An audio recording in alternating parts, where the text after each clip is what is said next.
Bonsoir à tous, bienvenue sur ce webinaire qui s'inscrit dans un cycle de formation à destination des élus de l'Isère intitulé Le B.A.B.A. de l'urbanisme. Ce qu'on vous propose tout au long de ce cycle de formation, c'est aborder l'urbanisme à travers trois thématiques. Introduction à l'urbanisme réglementaire, ce sont les webinaires que nous avons animés la semaine dernière, euh, que vous pouvez regarder de nouveau via le lien GoToStage qu'il y avait sur le lien d'inscription. Il y a ensuite cette formation sur l'introduction à la démarche de projet, qui s'accompagne également de modules complémentaires, là où les interventions de chacune des personnes que vous verrez ce soir sont enregistrées en format long. Et enfin, une dernière thématique, c'est introduction aux outils de la maîtrise foncière. Ce sera la semaine prochaine et la semaine suivante avec le PFL Dauphiné et ainsi que l'EPORA. On va passer rapidement sur une présentation des intervenants et des différentes structures que vous entendrez ce soir. Je vais commencer avec le Conseil d'architecture, d'urbanisme et d'environnement de l'Isère. Donc moi, je m'appelle Thibaut Boularan, je suis chargé de mission au CAIE. Le CAIE, qu'est-ce que c'est? C'est un organisme indépendant départemental au statut associatif. C'est un organisme d'intérêt général. Il a été créé par le Conseil départemental de l'Isère en 1979 dans le cadre de la loi sur l'architecture de 1977. Et il est financé par la part départementale de la taxe d'aménagement. Alors, il a 4 missions qui sont définies par la loi: conseiller les collectivités donc sur des projets d'architecture, d'urbanisme et d'environnement, du conseil également aux particuliers à travers le réseau des architectes conseillers, une mission de formation, contribuer à la formation des élus, des agents de l'administration dans le domaine de la construction, de l'architecture et de l'urbanisme. C'est ce pourquoi nous sommes ensemble ce soir. Informer et sensibiliser également. Vous verrez sur notre site internet, nous avons une grande diversité de supports qu'on partage avec des publics aussi larges et variés que les particuliers, les scolaires, professionnels de tout ordre. Donc c'est une approche pluridisciplinaire et des statuts de service public dans lesquels nous exclus de toute mission de maîtrise d'œuvre, et en interne, nous avons des architectes, des paysagistes et des urbanistes pour vous accompagner sur vos projets, de la petite à la grande échelle. L'idée, c'est de promouvoir, notre objectif, c'est vraiment de promouvoir et d'améliorer la qualité du cadre de vie dans le respect des principes du développement durable. Je passe la parole maintenant à la direction départementale de l'Isère pour qu'il puisse également se présenter. Alors, je vais me présenter, Pierre Giacometti-Bocchi, je suis coordonnateur du pôle planification du service d'aménagement Nord-Ouest à la DDT de l'Isère, et je vous présenterai tout à l'heure une présentation de la démarche de projet. Je laisse la parole à Stéphane. Bonjour, Stéphane Tournou, direction départementale des territoires au service aménagement Sud-Est. Donc la DDT, elle est sous l'autorité du préfet. Son rôle, il y a deux volets, un rôle de conseil et un rôle régalien. Conseil gratuit en urbanisme, que ce soit sur les procédures ou le montage de projets. Une association sur toute la durée de l'élaboration des documents de planification, PLU, carte communale. Et puis, du départ avec le porté à connaissance, les lettres d'enjeu, et enfin les politiques prioritaires de l'État, et assurer le suivi juridique du document. Au final, après l'élaboration, il y a un avis du préfet qui est donné juste avant l'enquête publique. Et enfin, sur ces documents d'urbanisme, bien entendu, le contrôle légalité, qui est la partie régalienne de notre intervention. Je passe la parole maintenant à l'agence d'urbanisme pour qu'elle puisse se présenter. Bonsoir, alors Colombe Buévos, je suis urbaniste à l'agence d'urbanisme de la région grenobloise et je vais vous présenter ce soir un module en partage avec ma collègue Amélie que je laisse se présenter. Bonsoir à tous, donc Amélie Garnier, je suis chargée d'études à l'agence d'urbanisme et je vous présenterai un focus sur les éléments de blocage dans le passage à l'opérationnel des OAP. Alors, quelques éléments de présentation de l'agence. Donc, association loi 1901, elle fonctionne et elle existe essentiellement grâce à l'adhésion des collectivités locales, donc avec plus de 200 membres. Pour vos territoires, souvent, ce sont les EPCI qui adhèrent. On peut résumer l'activité de l'agence à travers 5 grands champs d'action que vous voyez sur l'écran. Donc, observez, il s'agit bien là de capitaliser des données et connaissances partagées du territoire, sachant que l'agence est forte de 50 ans de cette capitalisation. Planifier, aujourd'hui, vous allez avoir des exemples d'accompagnement plutôt sur les projets, mais il y a aussi des interventions à toutes les échelles, région, SCOT, PLUI, PLU, etc. Le volet plutôt prospective et se projeter, aider les territoires à se projeter du moins dans les transitions, anticiper les grandes évolutions. Animer, il s'agit de faciliter le dialogue entre les territoires et les acteurs, faire débattre les sujets et surtout de servir d'outil d'aide à la décision. Et puis partager, puisqu'il y a énormément de publications d'articles, différents livrables, séminaires, événements. Et avec un site web, et il y a un certain nombre de documents en libre accès sur la documentation en ligne. Donc à noter une quinzaine de métiers très différents au service de ces axes de travail et de vos différentes collectivités.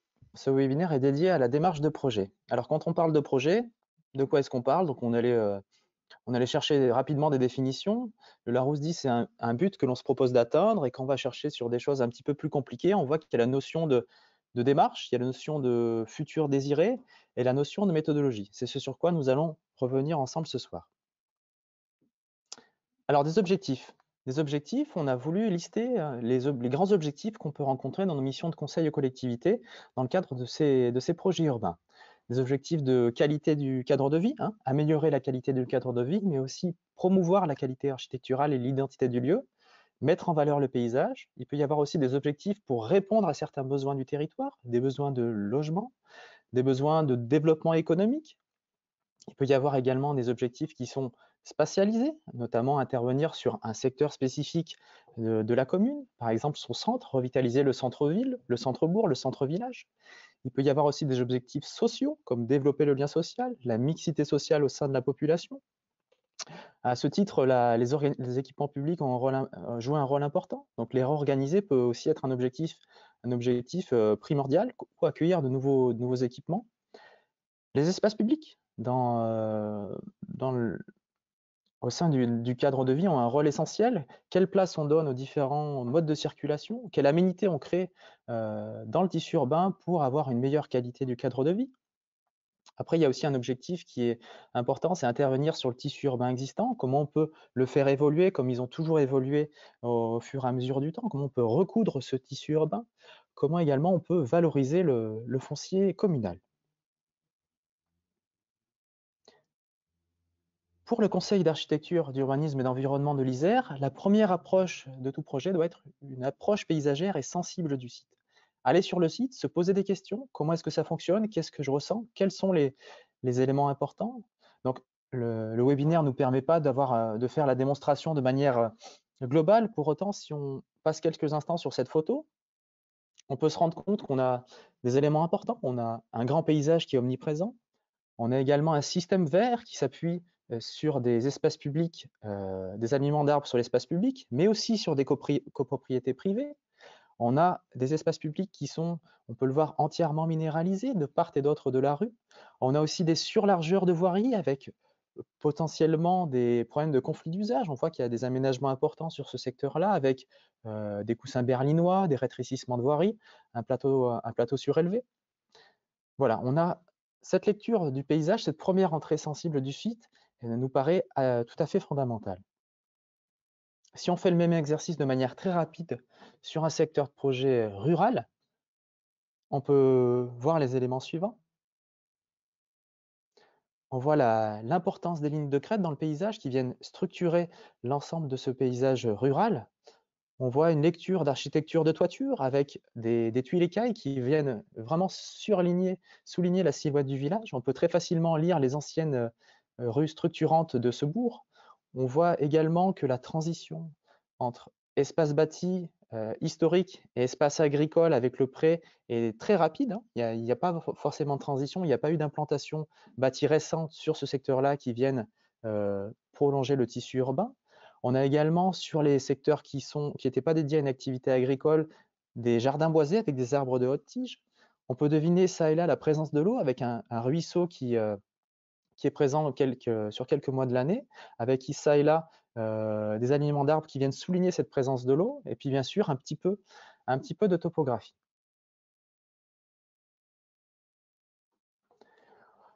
On a parlé tout à l'heure d'objectifs d'aménagement. Il y a des objectifs qui sont essentiels également à croiser avec les projets communaux. Ce sont les enjeux en termes de développement durable et de lutte contre les effets du réchauffement climatique, de lutte contre les effets et d'adaptation aussi à ces effets de réchauffement climatique, notamment les îlots de chaleur, lutter contre l'imperméabilisation des sols et prendre en compte la question de l'eau dans les aménagements, dans les nouveaux aménagements. Il y a aussi l'idée de limiter l'étalement urbain. On a beaucoup parlé lors de la première session de séminaire. Comment on agit, on interagit sur les questions énergétiques, sur les consommations, sur les productions de nouveaux logements, sur les déplacements également. Où est-ce que je m'implante au sein de ma commune et quels déplacements je génère? De la même manière, sur les sols et sites pollués, comment est-ce que j'interviens sur cette thématique, sur le bruit, voilà. Il y a également la question de la biodiversité et des paysages. Ce sont également des enjeux essentiels à prendre en compte dans les projets urbains. La participation habitante est un point crucial dans les projets urbains. Vous avez sur la gauche de la slide les différents degrés de participation qui peuvent être mobilisés dans une opération d'aménagement. À minima, sur une opération de ZAC ou sur la réalisation d'un projet d'urbanisme, on va être sur de l'information et de la consultation avec des réunions publiques, des publications dans différents supports pour donner de l'information à la population. La population peut ensuite émettre un avis, faire connaître leurs opinions, leurs attentes. Et on a pu voir et on peut constater que sur de plus en plus de projets d'aménagement, il y a un besoin important de la population d'être associée et on peut aller sur un degré d'association qui soit un petit peu supérieur. Par exemple, si on va sur des démarches avec des formats concertation, on peut avoir, la population peut être invitée à donner son avis sur des projets, à proposer de nouvelles idées, le choix final revenant bien entendu aux élus. Et puis après, on peut être sur un degré de participation qui soit supérieur, sur de la co-construction, même de la co-décision dans laquelle la population aura un rôle beaucoup plus important.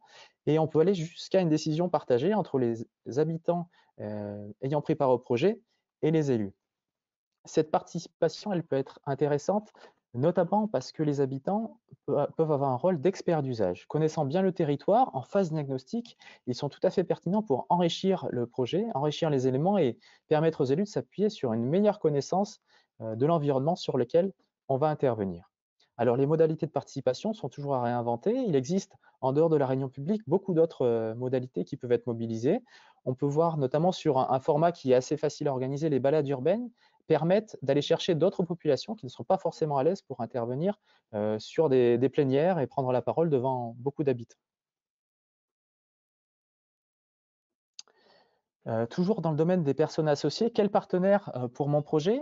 Au sein des collectivités, donc on a au sein des communes, des communautés de communes, communautés d'agglomération, métropoles, plus ou moins de compétences à associer. Au sein du département aussi, de la région, des parcs naturels régionaux et nationaux, on a des compétences qui peuvent être mobilisées. Les services de l'État, ils en ont parlé tout à l'heure, ils se sont présentés.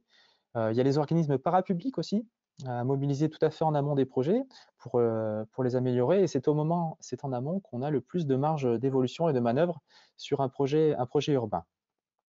Les habitants, on vient d'en parler, les usagers, les propriétaires fonciers aussi, qu'on peut associer assez en amont dans la démarche, des porteurs de projets. Il n'est pas nécessaire d'aller chercher les porteurs de projets. Une fois que tout le projet est ficelé, hein, il y a des éléments de programme qui peuvent être validés très en amont, de manière à pouvoir consolider la réflexion des élus. Et enfin, les associations. On a beaucoup d'associations, patrimoine, environnement, qui sont des mines d'or et qui peuvent donner beaucoup d'éléments et enrichir les démarches de projet. Un autre point essentiel, c'est quelle est ma connaissance de l'état des réseaux et des équipements sur le site, hein, qu'on soit sur un périmètre de projet en extension ou dans le tissu urbain, et quelle est ma connaissance des contraintes topographiques. Alors, quand on parle de réseau, on parle de réseau sec, hein, électricité, fibre, téléphonie, réseau humide également, avec tout ce qui est eau potable, eau usée et eau pluviale. Est-ce que, par exemple, ma station d'épuration est en capacité d'accueillir la nouvelle résidence senior que je projetterai dans 2, 3, 4, 5 ans? Ou est-ce que je vais être limité avec cet élément-là?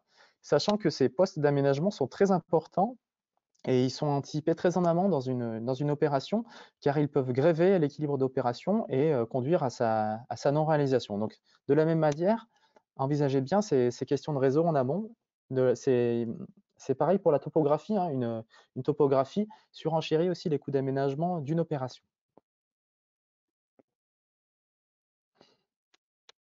Un autre point essentiel dans le projet, c'est la dureté foncière. Sur le site sur lequel j'ai projeté l'opération, quelle connaissance est-ce que j'ai de la structure parcellaire? Est-ce que j'ai un parcellaire qui est morcelé? Est-ce que j'ai des indivisions? Est-ce que je connais mes propriétaires ou est-ce que je ne les connais pas? Par rapport à ça, ça permet de mettre en œuvre toute une stratégie pour réaliser mon opération. De la même manière, se poser la question, si on n'est pas sur des fonciers communaux, bien sûr, des outils de puissance publique que je souhaite mobiliser. Est-ce que la commune est prête et à l'ingénierie pour lancer par exemple une DUP, pour accompagner pour lancer une expropriation, pour se rendre maître de foncier? Si ce n'est pas le cas, est-ce qu'elle peut s'appuyer sur un établissement public foncier pour lui apporter toutes ses compétences? Voilà, c'est un ensemble de questions également à poser assez tôt dans une démarche de projet. En fin de compte, on a des stratégies d'aménagement qui sont variées avec des investissements qui sont graduels de la collectivité. Chaque stratégie, chaque projet implique une taille et une durée de réalisation, une part de risque qui peut dissuader les opérateurs privés de prendre l'initiative. Je m'explique, sur des territoires comme à proximité de la métropole lyonnaise ou la métropole grenobloise, on va avoir un marché foncier dans lequel on va avoir une diversité d'opérateurs et qui va permettre aux élus de réaliser plus facilement leur opération et d'arriver plus facilement à leur objectif d'aménagement. Si on s'éloigne de ces secteurs immobiliers tendus, on va peut-être avoir moins de partenaires qui conduiront la collectivité à avoir une stratégie différente.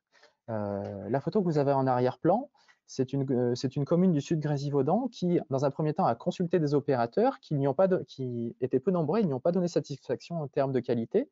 Donc, elle a changé son fusil d'épaule et a choisi de réaliser un lotissement communal et d'aménager elle-même et de vendre les différents lots de manière à ce que les pétitionnaires puissent bâtir en respectant les critères de qualité qui s'étaient fixés en amont. Donc chaque opération a aussi un degré de complexité plus ou moins élevé, des programmes d'équipement et de construction qui vont être différents. Tout à l'heure, Pierre Giacometti reviendra sur la notion d'équipement propre qui est aussi essentielle sur ces projets d'aménagement. Le marché immobilier, j'en ai parlé tout à l'heure. On a des secteurs sur lesquels c'est très facile d'avoir une diversité de produits d'habitat collectif, intermédiaire, et d'autres secteurs sur lesquels ça va être un petit peu plus compliqué d'avoir autre chose que de la maison individuelle. Voilà, donc il y a un investissement qui est graduel de la part des pouvoirs publics, des procédures opérationnelles spécifiques. Par exemple, la ZAC n'est pas l'alpha et l'oméga de tous les aménagements sur le département. Et il y a aussi des choix à faire aussi en termes de mode de gestion suite à la réalisation des opérations. Donc ces stratégies correspondent à vraiment des modalités d'organisation tout à fait différentes entre les différents acteurs. Une stratégie qui peut être mise en œuvre par les élus, ce sont les études préopérationnelles.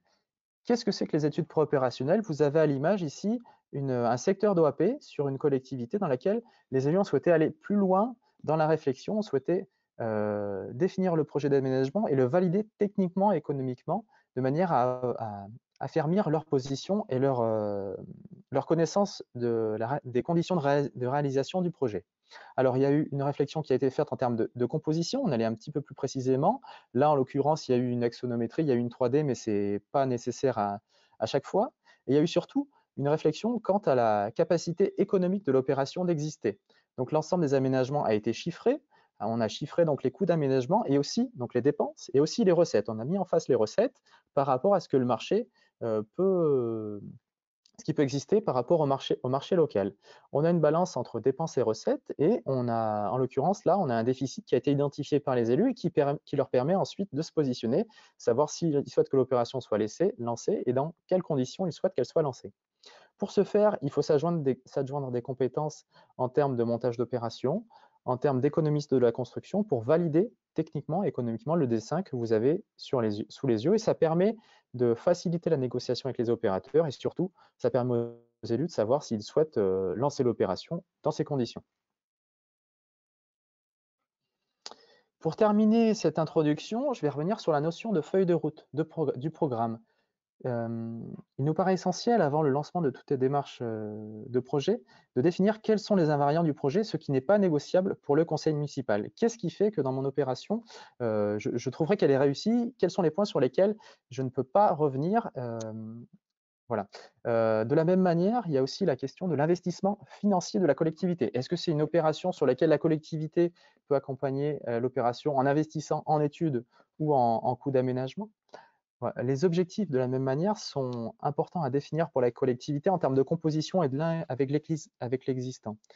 Pour vous donner un exemple, une collectivité qu'on a accompagnée dans le dernier mandat avait un objectif de centre-village, centre-bourg, de conforter le centre-village en reprenant les typologies qui étaient existantes, donc aller sur du bâti intermédiaire du collectif, avoir des espaces publics de qualité. Et plus ils ont cheminé dans la réflexion, plus ils se sont rendus compte que pour absorber le déficit de l'opération, il fallait revoir la typologie des logements et avoir une majorité d'habitats individuels, de lots à bâtir.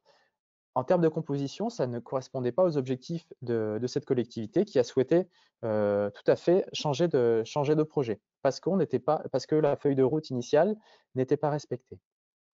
Donc se poser la question des objectifs également en termes de programme de logement. Quel type de logement est-ce que je veux accueillir? Pour quelle population? Est-ce que c'est du logement social? Est-ce que c'est de l'accession sociale? Est-ce que j'ai besoin de petits logements pour des personnes qui vivraient seules ou des familles monoparentales? Est-ce que j'ai besoin de grands logements? Voilà, ce sont l'ensemble des éléments de programme qui nous semblent essentiels à partager. Et de cette manière-là, si ces objectifs sont partagés au sein du conseil municipal et suffisamment précis, ça permet aux élus de juger des propositions qui pourraient être amenées sur la table par des promoteurs, des aménageurs ou des bailleurs sociaux, et ainsi de pouvoir avoir une démarche de projet qui sera tout à fait positive. Voilà pour l'introduction. On va prendre quelques questions avant le passage à l'intervention de la direction départementale des territoires. Oui, il y a déjà 2 questions qui sont arrivées. Il y a une personne qui demande comment on peut trouver les réseaux topographiques et notamment les tracés dans la commune du réseau d'assainissement. Donc, la topographie et l'assainissement. Peut-être que la DDT, peut répondre en appui? Bonjour. Alors pour trouver les réseaux d'assainissement, c'est généralement la collectivité qui a la compétence assainissement qui a la connaissance de ces réseaux. Donc si l'interco a la compétence assainissement, elle connaît l'ensemble des tracés des canalisations. En plus, dans le PLU, en annexe, on devrait trouver le tracé des réseaux d'assainissement, comme ceux d'eau potable. Et pour compléter, dans le cas où on a des informations assez parcellaires, ça arrive dans des cas particuliers, notamment avec des réseaux privés et publics dans certaines communes d'eau potable, des choses comme ça. Un travail de schéma directeur, en fait, va vous permettre de reconstituer les bribes de réseau qui peuvent vous manquer.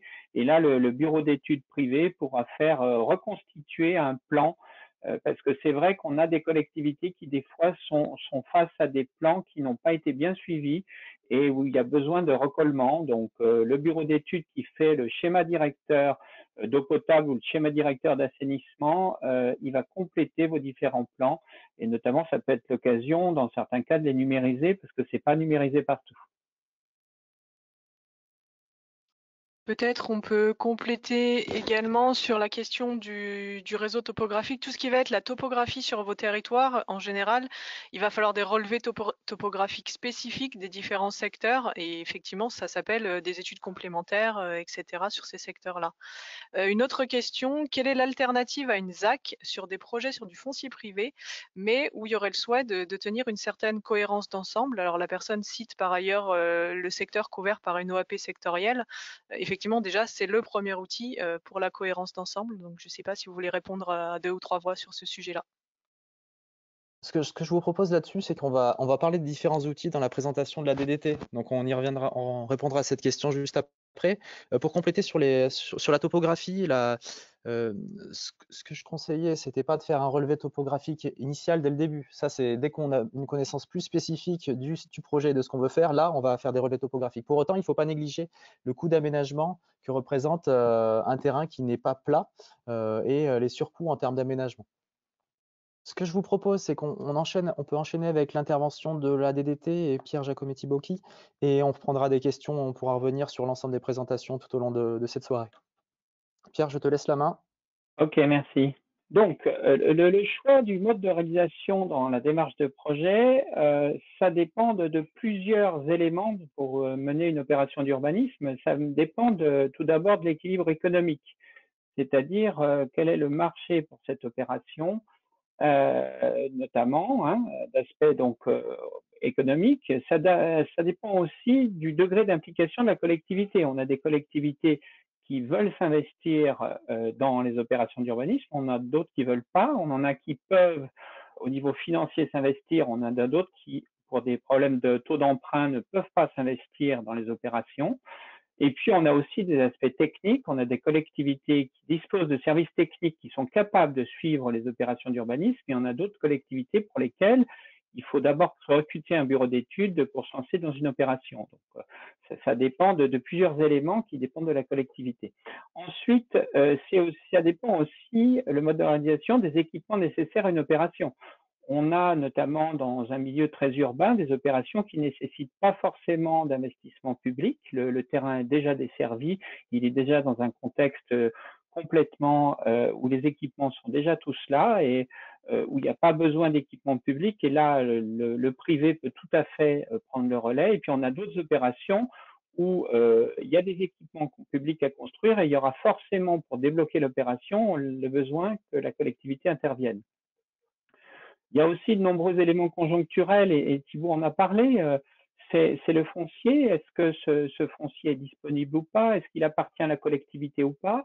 Le document d'urbanisme et les différents autres documents et servitudes, c'est-à-dire est-ce que le terrain, est-ce que l'opération envisagée dans un terrain constructible du document d'urbanisme, est-ce qu'il n'y a pas des risques naturels et d'autres servitudes qui s'appliquent au terrain?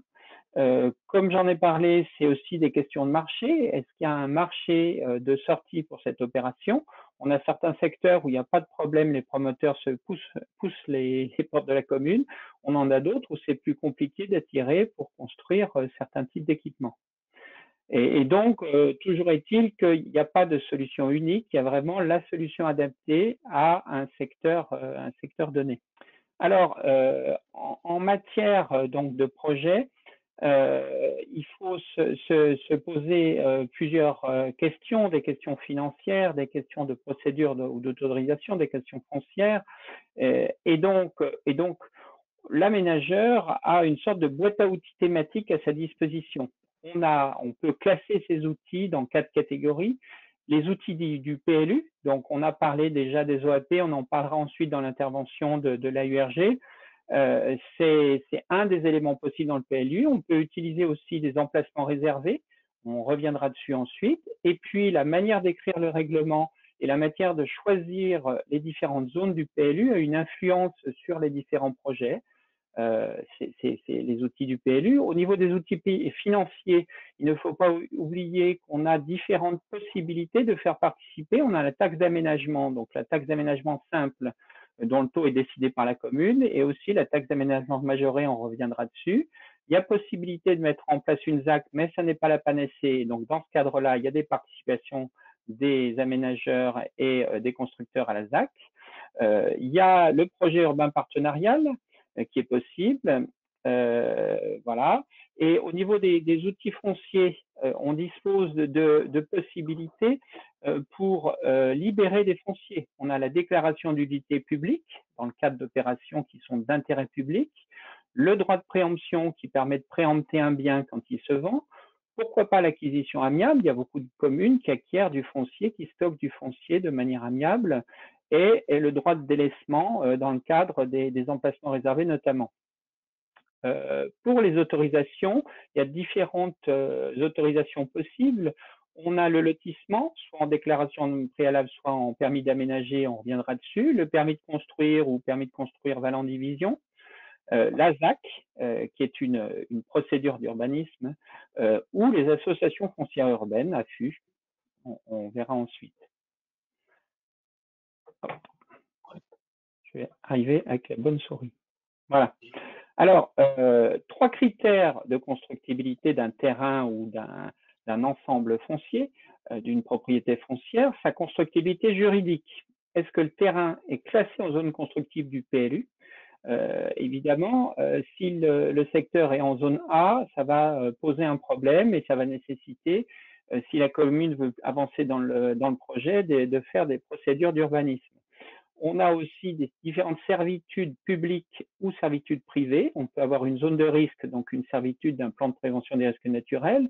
On peut avoir un emplacement réservé, comme je le disais, puis on peut avoir aussi des servitudes de droit privé sur les terrains, servitudes de passage, qui peuvent complexifier l'opération ou la rendre impossible. On a la constructibilité technique du terrain. Donc, est-ce que notre terrain, et ça, on l'a vu avec Thibaut tout à l'heure, est desservi par les différents voiries et réseaux, ou est-ce qu'il est viabilisable, donc, ou pas, parce qu'on a dans certains cas des impossibilités techniques de desservir des réseaux. Et puis la constructibilité financière, c'est-à-dire qu'en cas d'inexistence ou d'insuffisance de réseau ou d'accès, qui va payer? Est-ce que c'est à la collectivité de payer, de financer ces équipements? Est-ce qu'on peut les mettre complètement à la charge du privé ou pas? Et est-ce que au niveau du marché, cette constructibilité du terrain est raisonnable, notamment si on a des terrains très pollués? Est-ce que les coûts de dépollution ne grèvent pas de manière trop importante le terrain? Et pour compléter sur la constructibilité juridique, même s'il n'y a pas de PLU, il faut vérifier que le projet est par exemple en RNU dans la partie actuellement urbanisée de la commune. Le terrain ne se situe pas en pleine zone agricole. Il faut distinguer, donc, Thibaut en a parlé, équipements propres des équipements publics. Alors, des fois, c'est très simple, notamment sur le petit schéma de l'immeuble. Les équipements propres, c'est la colonne montante du bâtiment, c'est toutes les canalisations dans le terrain jusqu'à boîtier de raccordement avec l'espace public. Donc ça, c'est simple et c'est facile de comprendre que ça doit être financé par l'aménageur ou le constructeur. Par contre, la notion d'équipement public, c'est des fois plus complexe à déterminer. Donc, un équipement public, c'est forcément construit sauf exception, c'est construit par la collectivité. C'est-à-dire que normalement, on ne peut pas confier au privé la réalisation de l'équipement public en dehors des ZAC. Et c'est forcément financé par la collectivité, même si la collectivité, elle peut évidemment demander des différentes participations ou utiliser différentes taxes pour les financer. Donc, dans notre opération qu'on a ici, si vous voyez ma souris qui bouge, on a une voirie traversante sur une opération qui relie deux voiries publiques et on a même une amorce de voirie pour un futur projet. Donc, dans ce cas-là, en fait, on considérera que la voirie est à réaliser par la puissance publique, puisque, en fait, on a de la circulation publique qui pourra passer sur cette voirie. Si on ne fait pas ça, rien n'empêche de fermer au colotis, de fermer l'opération et d'empêcher le passage.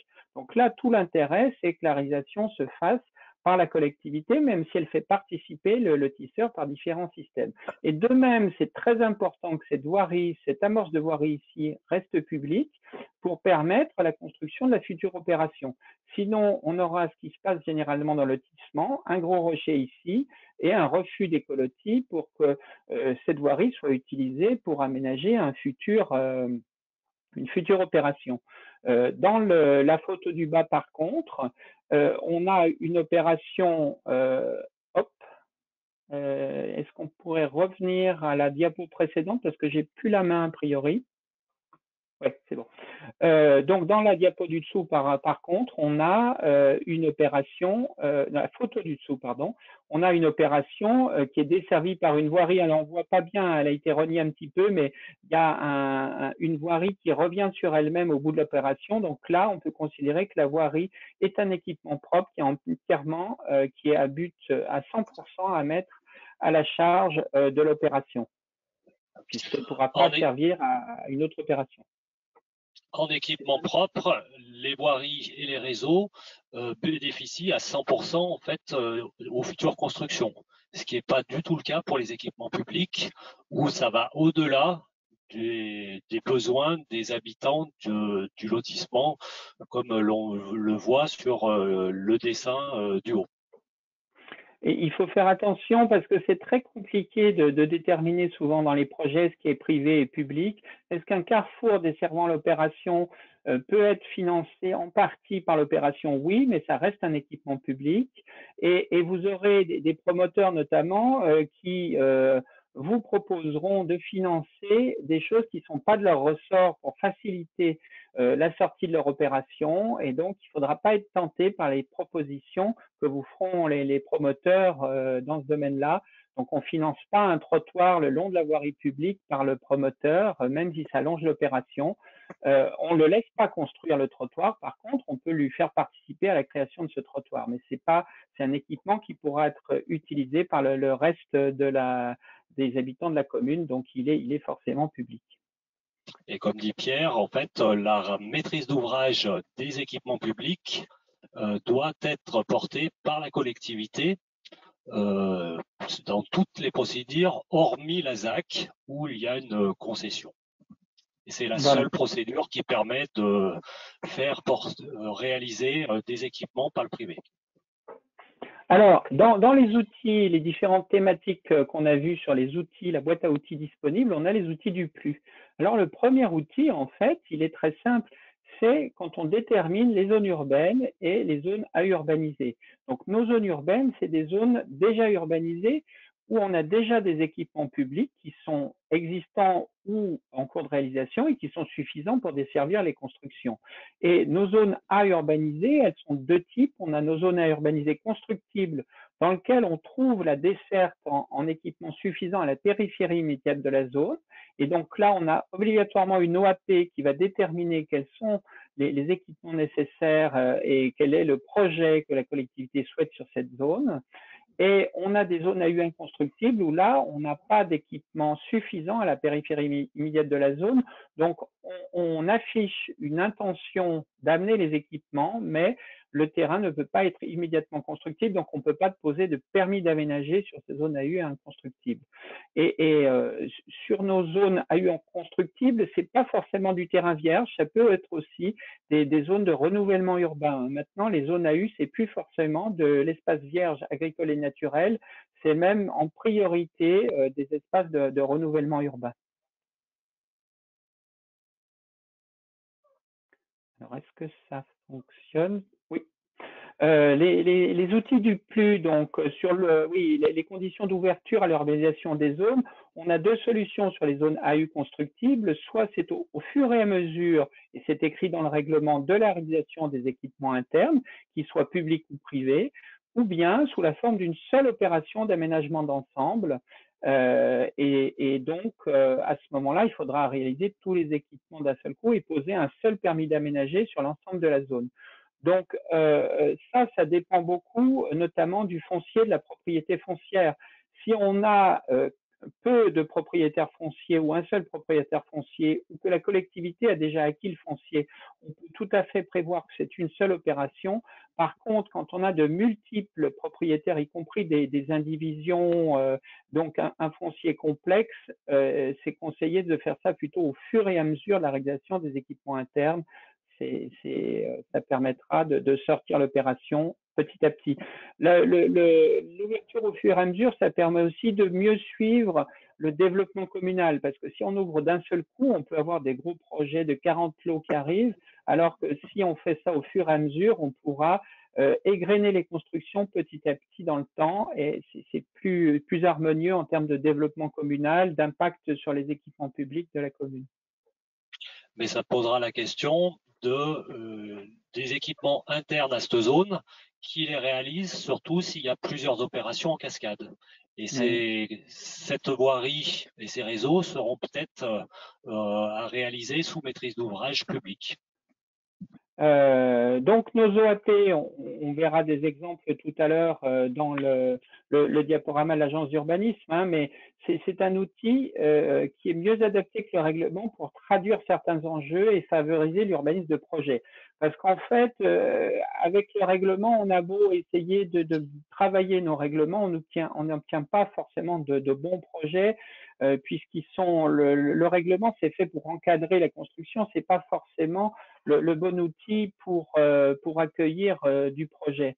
Et notre OAP, notre autorisation d'urbanisme, il faudra qu'elle soit compatible avec cette orientation d'aménagement et de programmation. Donc, ça laisse une certaine latitude au porteur de projet pour la conception de son projet. Parce que quand on élabore un PLU, on ne connaît pas forcément quels sont les porteurs de projets, quels sont les projets qui pourront être adaptés au secteur. Donc l'OAP, c'est le moyen de laisser toute latitude aux porteurs de projet pour dessiner son projet. Et donc, les élus vont affirmer leurs orientations sur un nouveau secteur d'urbanisation ou sur un secteur en renouvellement urbain, mais ne vont pas dessiner le projet.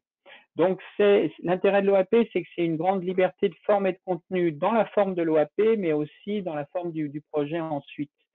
On a beaucoup de types d'OAP, on le verra un peu plus tard. Hop.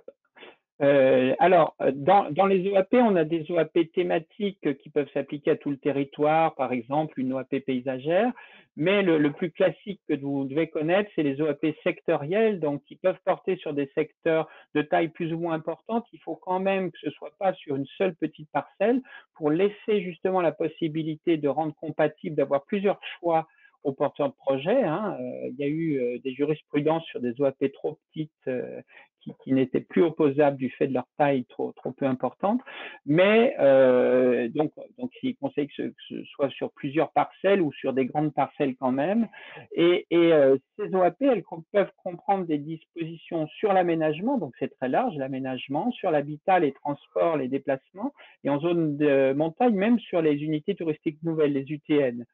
Et pourquoi on spécifie l'habitat, le transport et les déplacements? Parce que les OAP sont aussi dans les PLUI valant PLH et valant plan de déplacement et de mobilité, sont aussi la façon de traduire ces plans concrètement. Et alors, nos OAP, c'est orientation d'aménagement et de programmation. Donc, ce qu'on oublie souvent, c'est qu'il y a un volet programmatique. Alors, le volet programmatique, il est de deux ordres. C'est soit le programme qui détaille le contenu qu'on souhaite voir arriver dans l'OAP, notamment un programme de logement, par exemple, tant de logements individuels, tant de logements collectifs, ou tant de logements sociaux, tant de logements privés, tant de logements en accession. Donc ça, c'est déjà un programme.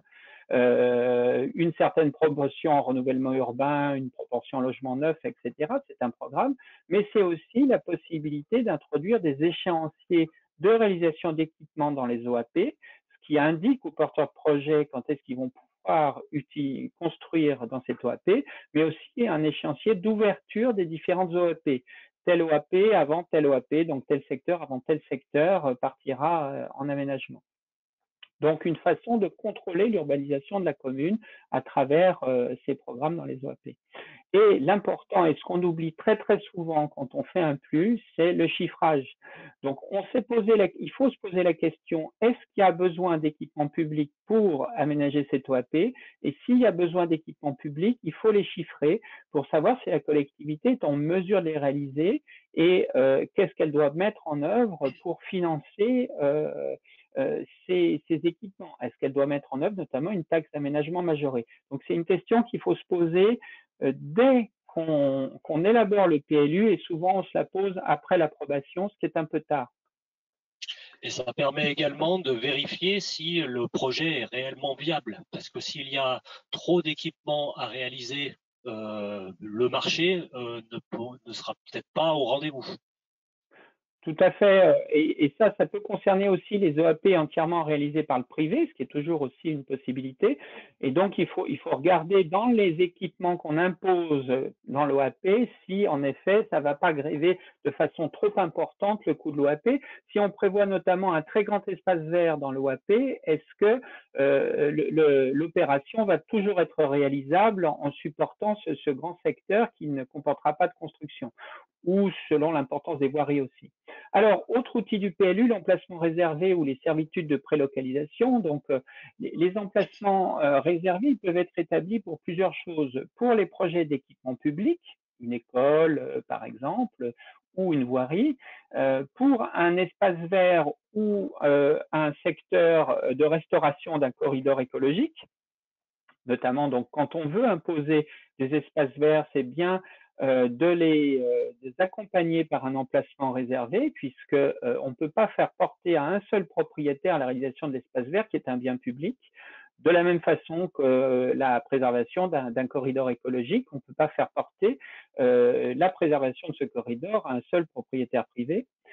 Ça peut aussi servir, les emplacements réservés, pour des programmes de logements sociaux. Et donc ces emplacements, donc, ils traduisent donc un engagement de la collectivité, c'est important, de mettre en place des équipements ou des logements sociaux ou des espaces verts.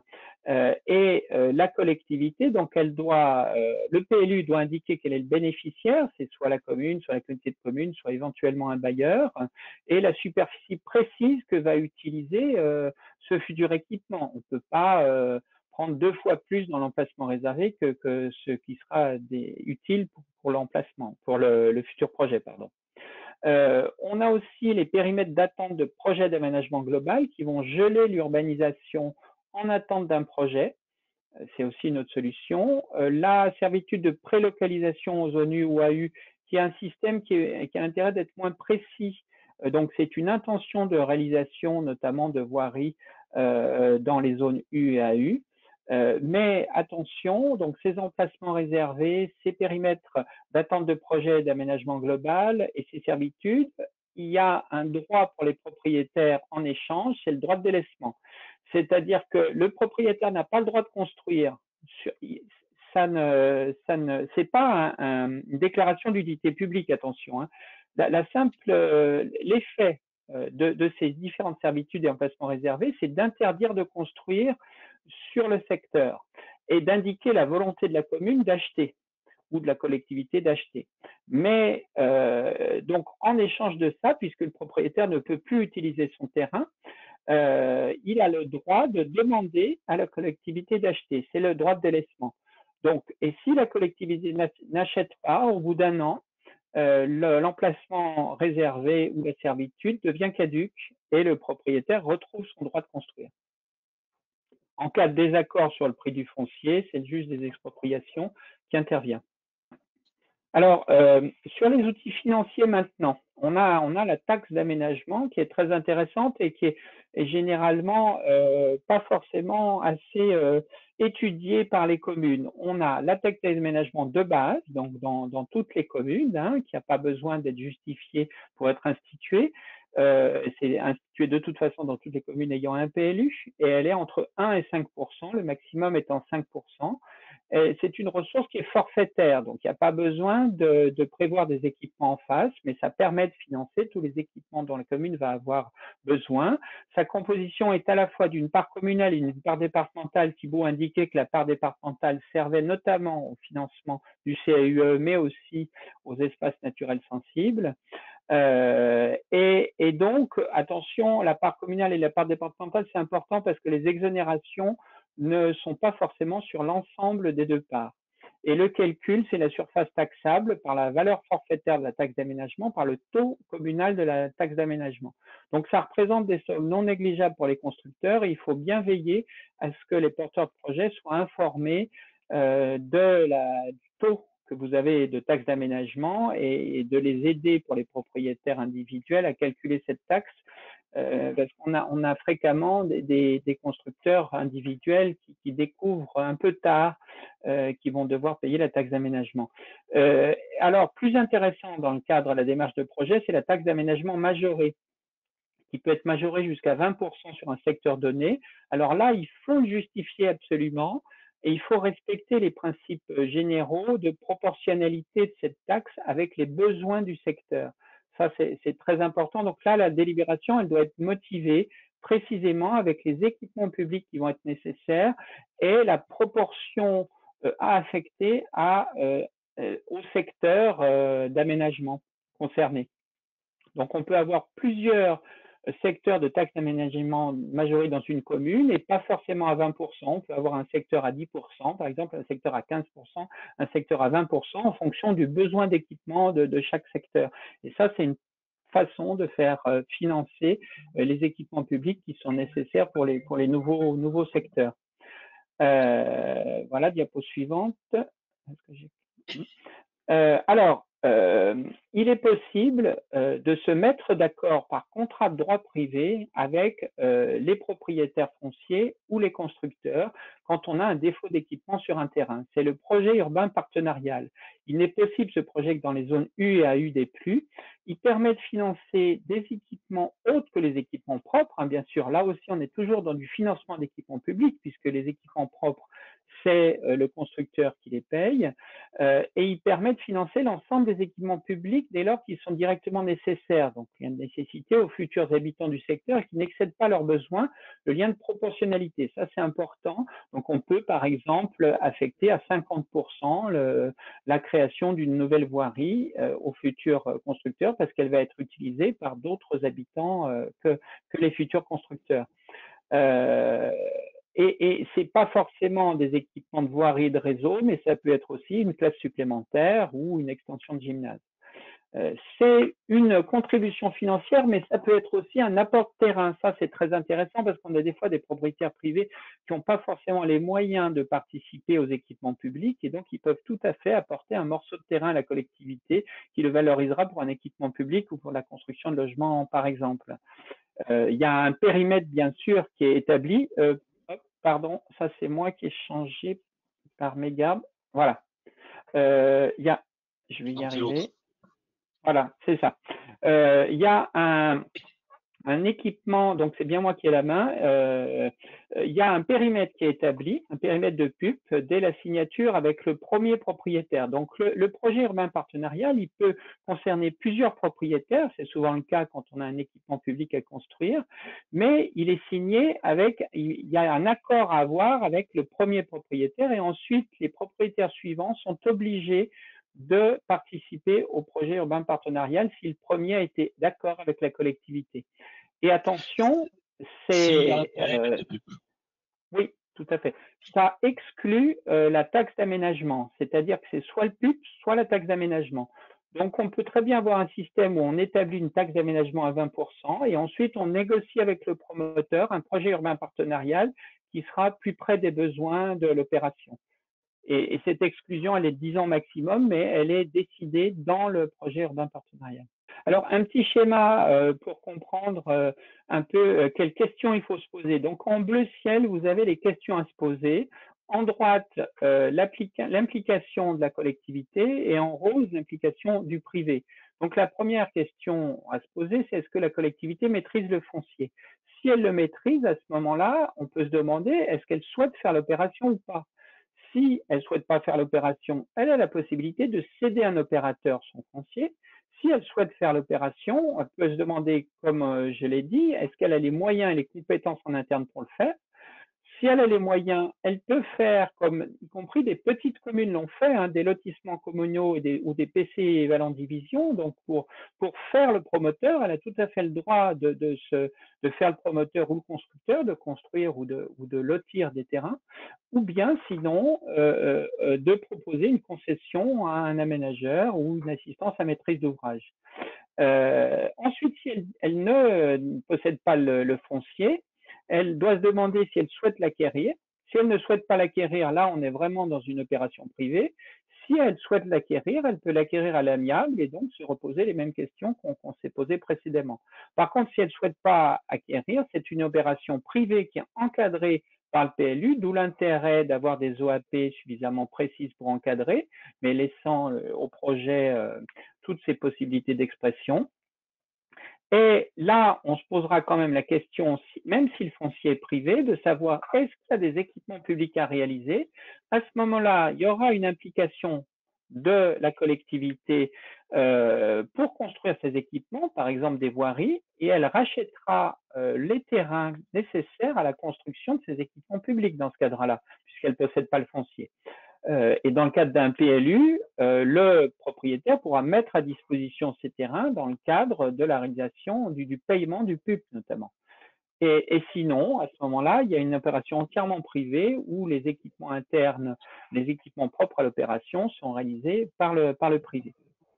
Je crois qu'on en a à peu près fini. Oui, c'était la dernière diapo. Donc, si vous avez des questions, hein, il y a encore un truc? Ah, ouais. Je n'arrive pas à l'afficher. Pourquoi? Ah oui, pardon, j'ai oublié. Voilà. J'ai oublié les procédures et les autorisations. Oh là là, oh là là. Donc, dans nos procédures d'autorisation,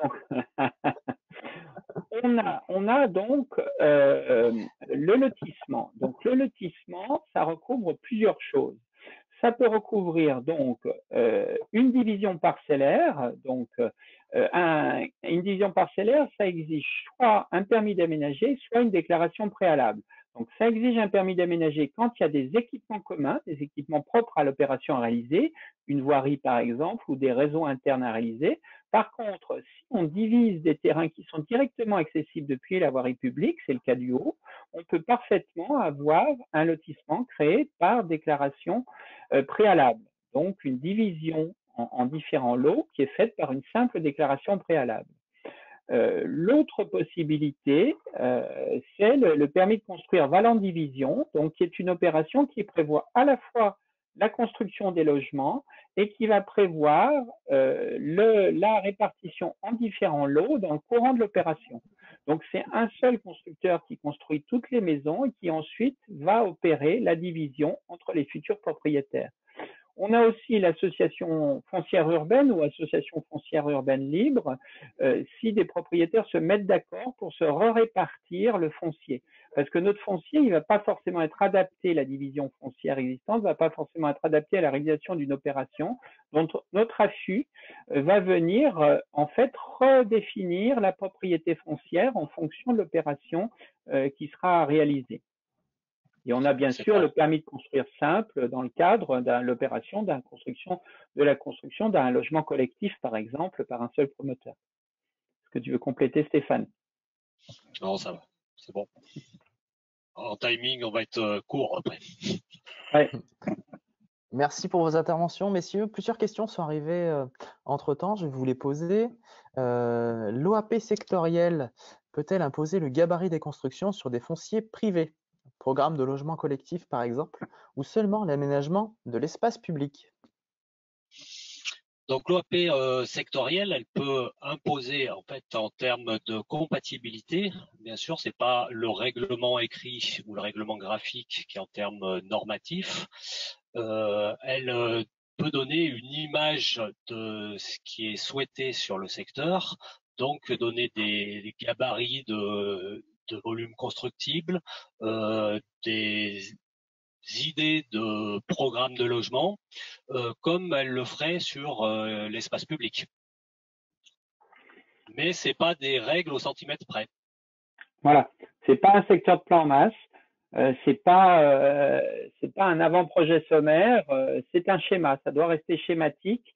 Et donc si elle indique notamment dans les OEP sans règlement, si elle indique des hauteurs, c'est une hauteur approximative, un gabarit approximatif pour que le projet puisse s'exprimer à l'intérieur de cette OAP. Merci. Une autre question. En secteur sous pression foncière, le périmètre d'attente de projet d'aménagement global, donc le PAPAG dont vous avez parlé tout à l'heure, est-il utilisable pour des fonciers privés en attente d'une OAP qui nécessite des études longues afin d'éviter des projets subis dans ce laps de temps? Alors le secteur de PAPAG, il doit être inscrit quand il y a un déficit d'études sur un secteur donné, dans le cadre de l'élaboration du PLU, mais il est limité à 5 ans. C'est-à-dire que ce laps de temps de 5 ans doit être utilisé pour mener les études nécessaires à l'urbanisation de ce quartier. Il gèle l'urbanisation, il gèle les projets des particuliers, mais dans le but de sortir une image, de respecter des objectifs pour ce quartier. En fait, il est lié à une étude. Mais cette étude peut tout à fait aboutir à l'introduction d'une OAP. Ça peut en effet permettre soit de faire une OAP, soit de la préciser aussi. C'est tout à fait l'idée, parce que le problème qu'on a au niveau des PLU et notamment des PLU intercommunaux, c'est qu'on dispose de pas assez de moyens de temps pour faire des OAP tels qu'on le souhaiterait. Donc c'est une très bonne idée de repousser un peu l'élaboration des OAP dans le temps. Et alors l'intérêt, c'est que de le faire sur des secteurs de renouvellement urbain qui qu'on ne pourrait pas mettre en AU inconstructible. Parce qu'on ne peut pas mettre en AU inconstructible, donc en AU avec défaut d'équipement, des secteurs qui sont déjà complètement urbanisés, des secteurs de renouvellement urbain. C'est forcément de la zone AU constructible ou de la zone U. Donc, dans ces zones, comme on peut immédiatement construire, on peut ressentir le besoin de repousser un peu les projets dans l'attente d'une définition d'un projet communal sur ces secteurs qui soit un peu mieux défini. Par contre, il ne faut pas oublier que le PAPAG, il ouvre également au droit de délaissement. Et donc, ce même principe que les emplacements réservés, si le propriétaire met en demeure la collectivité d'acquérir son foncier, elle se doit de le faire, ou sinon le périmètre de PAPAG tombe. En attendant, on a une question pour revenir à l'ensemble des deux présentations. Quelle est l'alternative à une ZAC sur des projets sur foncier privé, mais avec un souhait d'une cohérence d'ensemble? Par exemple, secteur couvert par une OAP sectorielle. Donc peut-être la différence entre l'outil d'aménagement et de financement et puis ce qu'on peut mettre dans le document d'urbanisme. Ça peut être intéressant de revenir là-dessus. Eh ben, sur le secteur, en fait, s'il y a des équipements publics qui sont à réaliser, il peut très bien avoir une convention de PUP qui permettrait de réaliser les équipements publics et d'avoir une part de financement des privés pour mener à bien en fait le projet global de ce quartier. Ce que ferait la ZAC dans le cadre de sa procédure. En fait, l'alternative à la ZAC pourrait être un PUP soit avec les propriétaires fonciers, soit avec les opérateurs présents sur le site, en amont du montage de l'opération. La ZAC, c'est un outil hybride, c'est à la fois un outil de financement comme peut faire le PUP et c'est à la fois un outil de conception urbain. Donc on est à cheval entre les deux. D'autres questions? Vous avez déjà développé des questions qui avaient été posées avant vos interventions sur la déclaration d'utilité publique et emplacement réservé.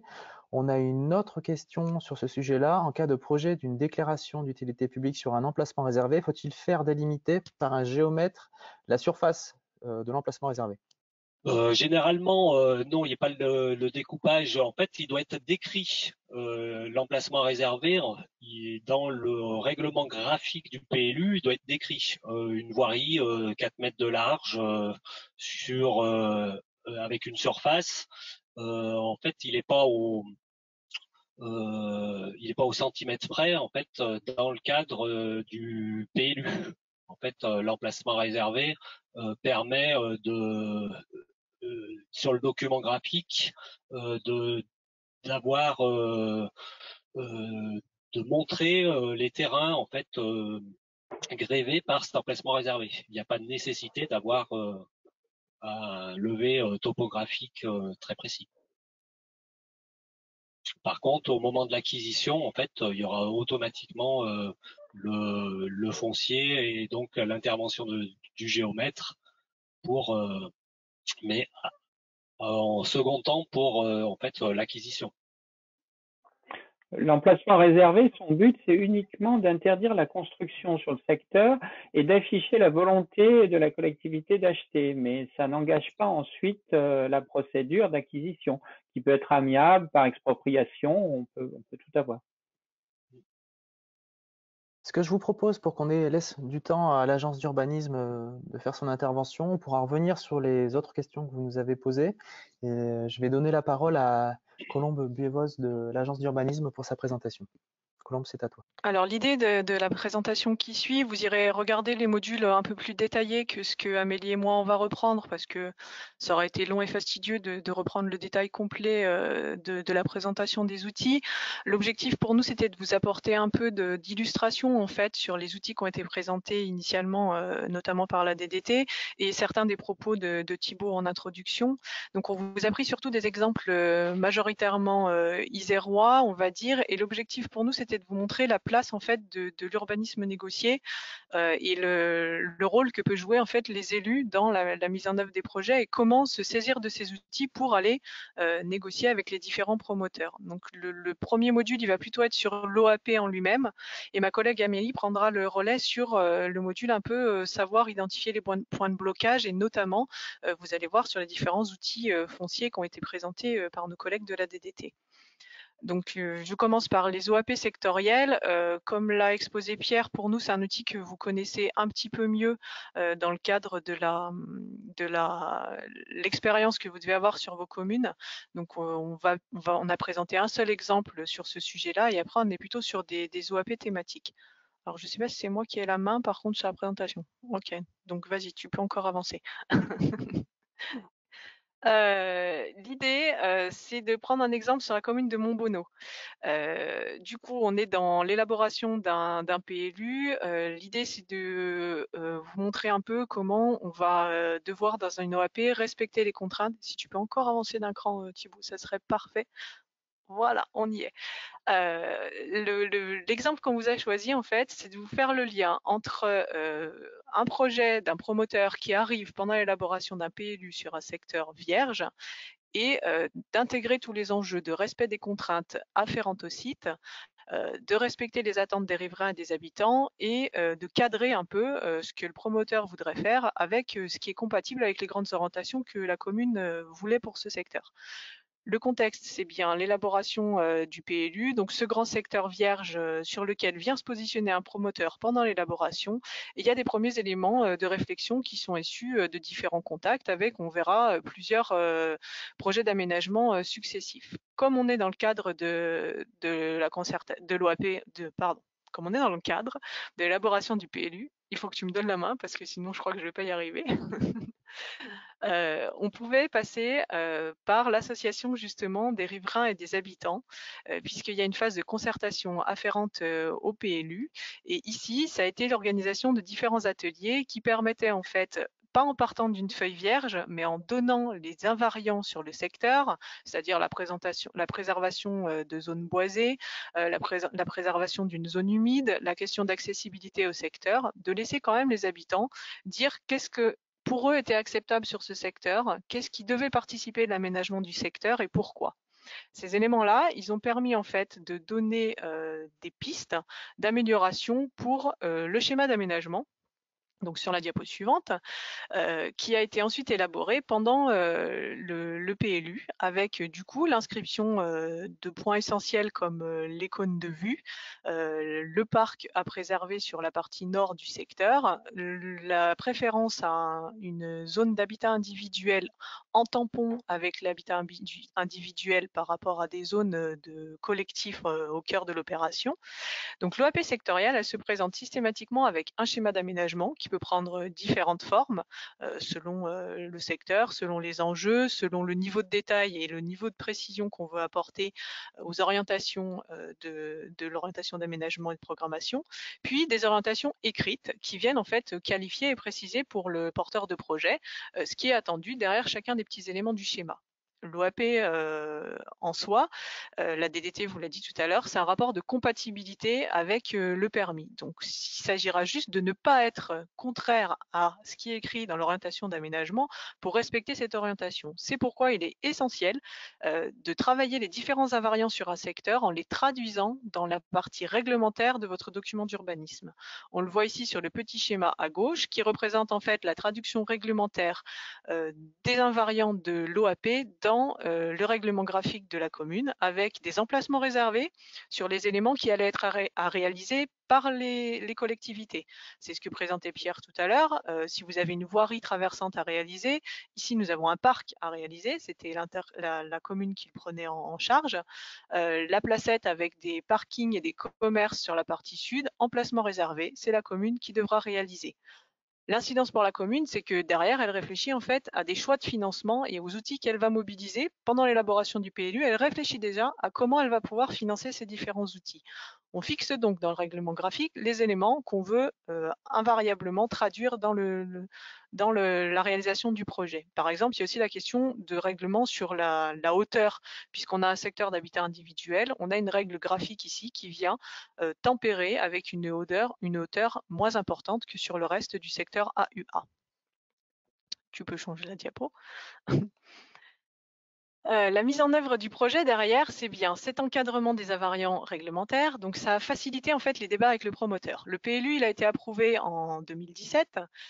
Dès l'approbation du PLU, puisque ça avait été travaillé en amont avec le promoteur, le permis d'aménager a pu être déposé. Ça a facilité son instruction et ça a facilité la sécurisation, on va dire. Si jamais, par exemple, c'est plus le même permis ou c'est pas le même promoteur qui vient déposer un permis une fois le PLU approuvé, in fine, la commune a figé suffisamment d'éléments dans son règlement graphique et via les orientations de son orientation d'aménagement et de programmation pour continuer à négocier le projet avec un autre promoteur si ça avait été le cas. Comme je vous l'ai expliqué, il y a notamment l'instauration de la taxe d'aménagement majorée qui a pu être réfléchie en amont. Je rappelle que comme elle est instaurée par délibération l'année précédant sa mise en œuvre, la commune a pu majorer une taxe à hauteur de 17% en raison du financement des équipements qui était le parc, un pont sur le ruisseau pour traverser la connexion entre la RD, l'opération et la piste cyclable et le parking sur le front commercial. Le permis a été déposé du coup en 2017. Aujourd'hui, l'opération, elle est en cours de réalisation. Il faut préciser que comme il y a eu pas mal de concertations, finalement, il n'y a pas eu de contentieux.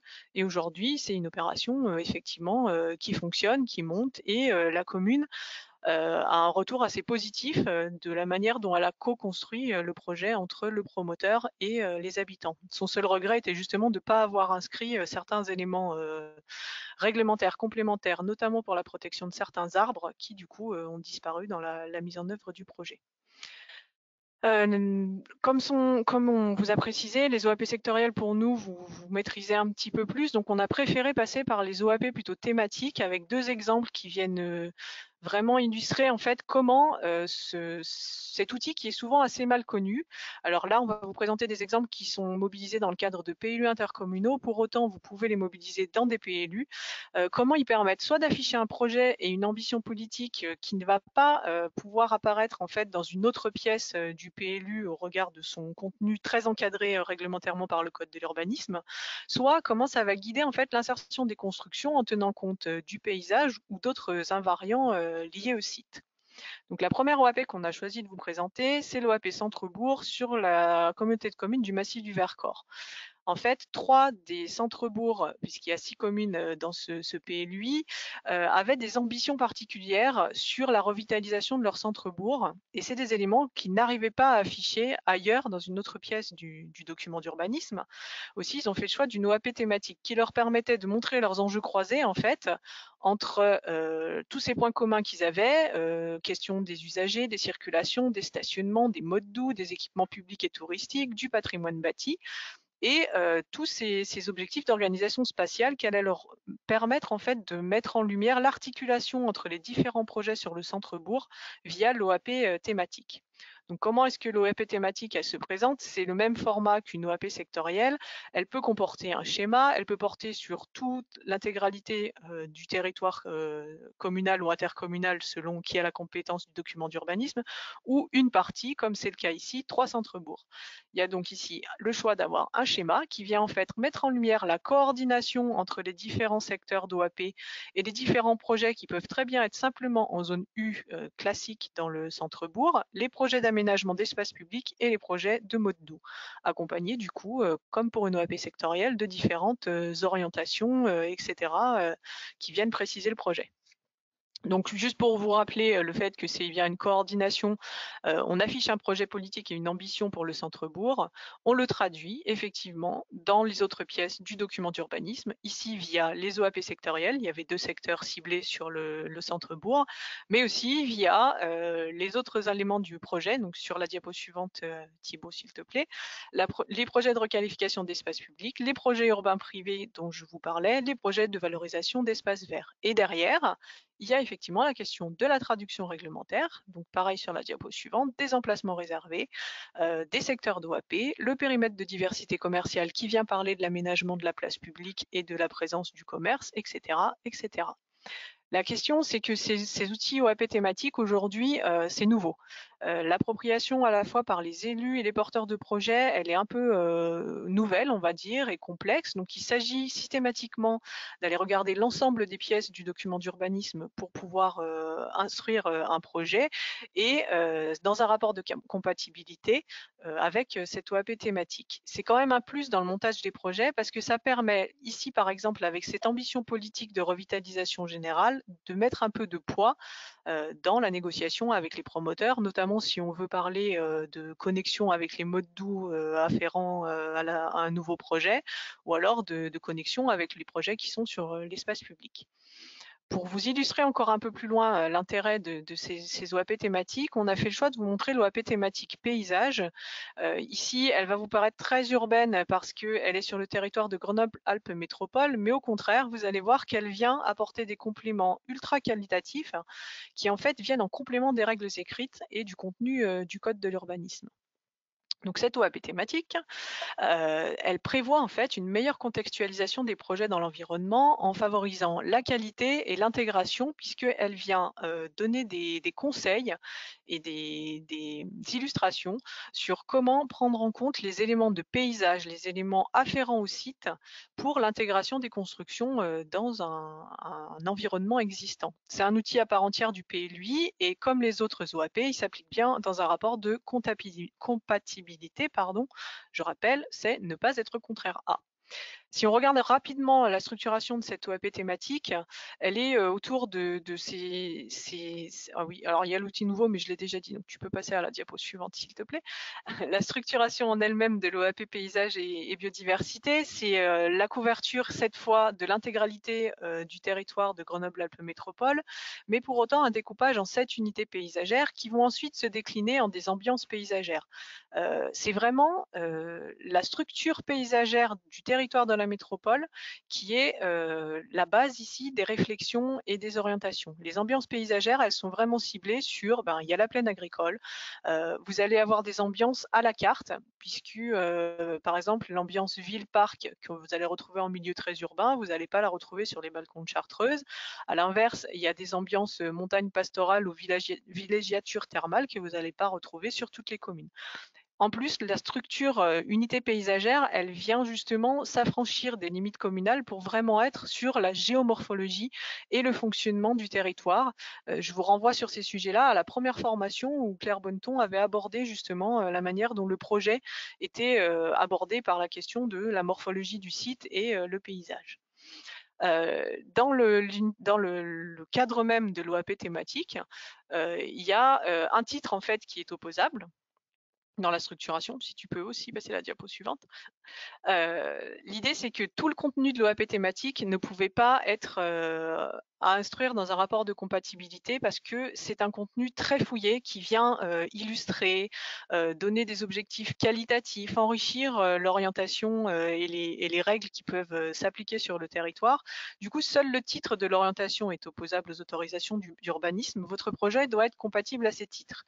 Ils ont donc été travaillés pour rentrer dans ce cadre-là et c'est tout un travail très fin à l'instruction qui rend effectivement un peu compliqué l'appropriation que j'expliquais tout à l'heure par les élus, les porteurs de projets, mais même pour l'instant par certains instructeurs pour cette OAP assez technique, de la manière dont on peut utiliser cet outil.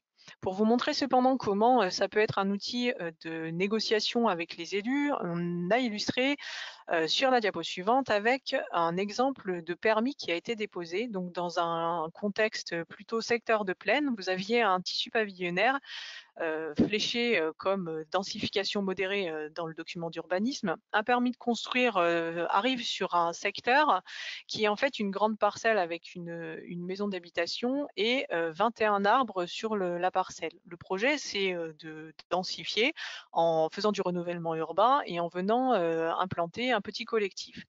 Le permis n'a pas été accepté au titre justement de la suppression de 16 arbres sur les 21 existants. Dans le rapport de compatibilité, ça n'est pas considéré comme rentré dans ce rapport de compatibilité.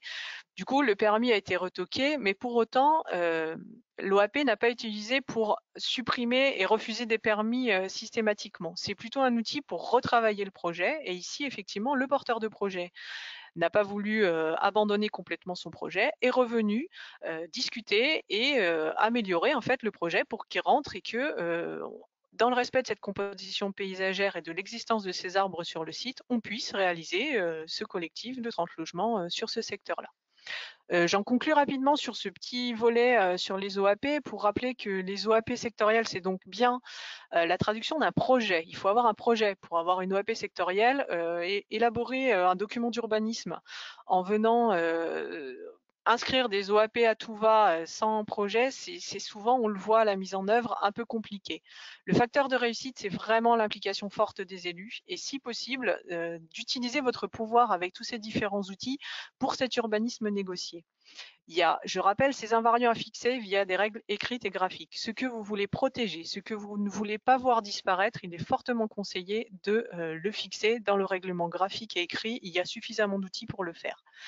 Les OAP thématiques, je rappelle que c'est des outils peu pratiqués. On aura beaucoup d'enseignements à apprendre sur l'application de cet outil. Pour autant, il y a plein de communes qui les ont utilisés même dans des PLU sur des questions de trame verte et bleue, de traitement des interfaces entre secteur urbanisé, secteur agricole. Il y a même des OAP sur le thème de l'énergie. Donc plein de sujets qui sont en fait des plus pour des objectifs qualitatifs dans l'aménagement de votre territoire. C'est un outil qui doit vraiment être pris comme complémentaire aux éléments réglementaires. Il permet soit d'afficher des ambitions, soit de travailler ces éléments qualitatifs, mais en tous les cas, c'est quelque chose que vous n'auriez pas nécessairement pu placer au regard des exigences du code de l'urbanisme dans les autres pièces du document d'urbanisme.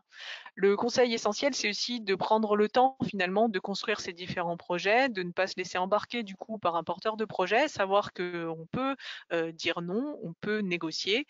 Et pour cela, l'essentiel, c'est de savoir identifier un certain nombre de points de blocage et de leviers pour mieux agir. Et via une étude menée récemment, ma collègue Amélie va prendre le relais et vous présenter très rapidement ces différents éléments de levier et de blocage avant de répondre à vos différentes questions qui sont en train d'arriver. Hop. Donc du coup, pour poursuivre avec ce que Colombe a dit, et de manière aussi pas à synthétiser, mais en tout cas à reprendre un certain nombre d'éléments qui ont pu être introduits au cours de ce webinaire. L'idée, c'est de vous restituer une étude qui a été menée pour la communauté d'agglomération du Pays Waronnais, afin d'identifier les points de blocage dans la mise en œuvre des OAP sectorielles. Donc, il y a un certain nombre d'entretiens qui ont été menés dans différentes communes à partir d'OAP donc existantes pour voir quels avaient été les soucis, qu'est-ce qui avait fonctionné ou pas dans le passage à l'opérationnel de ces OAP. Donc, on va voir 3 points de blocage particuliers. Donc, on va commencer par le foncier. Donc, le foncier, il y a un peu 3 cas de figure principaux. Donc, soit on est dans le cas d'une vente à l'amiable et entre guillemets tout se passe bien, ou alors des cas plus fréquemment rencontrés.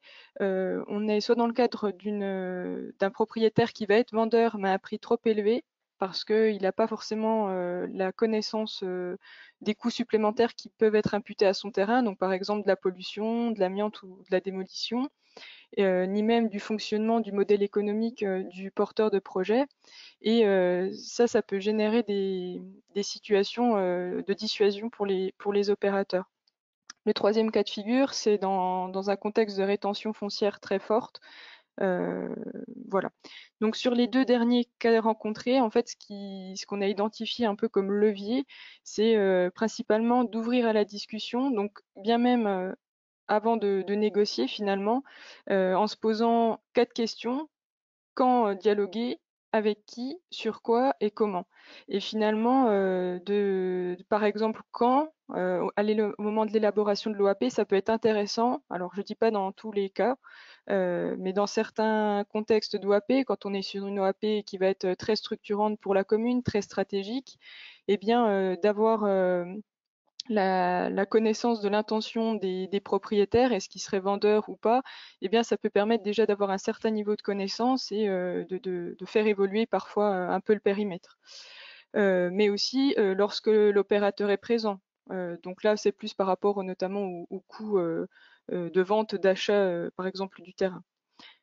Donc avec qui? Donc c'est à quel, enfin, c'est au fil du processus du projet, il est intéressant de mettre différentes personnes autour de la table. Donc ça peut être la commune avec les propriétaires, les opérateurs, mais aussi les établissements publics fonciers. Donc pas tout le monde nécessairement en même temps, mais du coup à des moments clés et stratégiques de l'avancement du projet.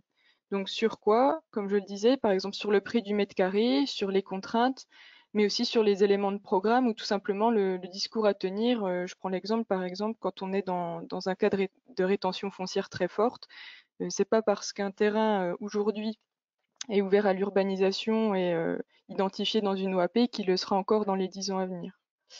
Et enfin, sous quelle forme? Eh bien, à partir d'ateliers, bon, par exemple pendant l'élaboration du PLU ou du PLUI, mais aussi sous forme de réunions ou en s'appuyant sur les outils qui sont existants et que la DDT a pu présenter auparavant. Donc le deuxième élément de blocage, ça va être tout ce qui tourne autour de la voirie et plus généralement des équipements publics.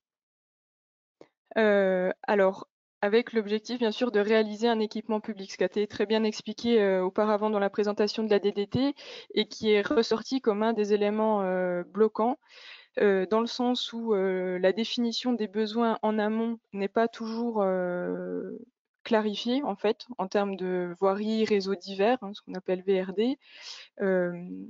Et du coup, on n'a pas la commune n'a pas une vision claire des coûts de réalisation qui vont être à sa charge. On parlait tout à l'heure d'équipements propres et d'équipements publics. Et bien, du coup, de savoir ce qui sera à sa charge, ce qu'elle devra réaliser, ça va lui permettre, alors moyennant parfois des études ponctuelles pour, par exemple, connaître la capacité des réseaux, avoir une vision claire, en fait, un état des lieux de ce qui est et de ce qui est à faire, va lui permettre de mettre en place un financement adapté et surtout un phasage dans le temps. Donc, pour faire cela, elle peut bien évidemment s'appuyer sur les outils présents dans le PLUI ou dans le PLU. Donc, comme ça a été présenté tout à l'heure, soit avec par exemple des emplacements réservés ou des servitudes de prélocalisation qui peuvent aider à cela. Et bien sûr, le tout en cohérence avec l'OAP et le règlement. Et donc tout ça, ça permet en fait finalement d'avancer sereinement pour la commune, d'avoir un choix et un suivi de la procédure de financement qui soit la plus adaptée. Alors parfois en étant accompagné par une assistance à maîtrise d'ouvrage quand c'est nécessaire. Et donc quand je parle de choix ou de suivi de procédure de financement, hein, c'est par exemple la taxe d'aménagement majorée ou les PUP. Voilà.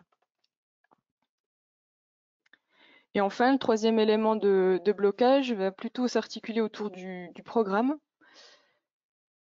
avec trois champs principaux, donc à la fois l'architecture, l'urbanisme et le paysage, et enfin l'économie. Alors quand je parle d'architecture, c'est plutôt la question de définition des besoins communaux, donc c'est-à-dire de ne pas être nécessairement en position d'attente par rapport à des propositions que le porteur de projet pourrait faire, mais d'avoir un minimum de connaissances sur les besoins et sur ce que peut accueillir la commune, par exemple en termes de parcours résidentiel, de marché, de typologie, de volonté de co-construction avec les habitants, ou même tout simplement de l'établissement d'un cahier des charges.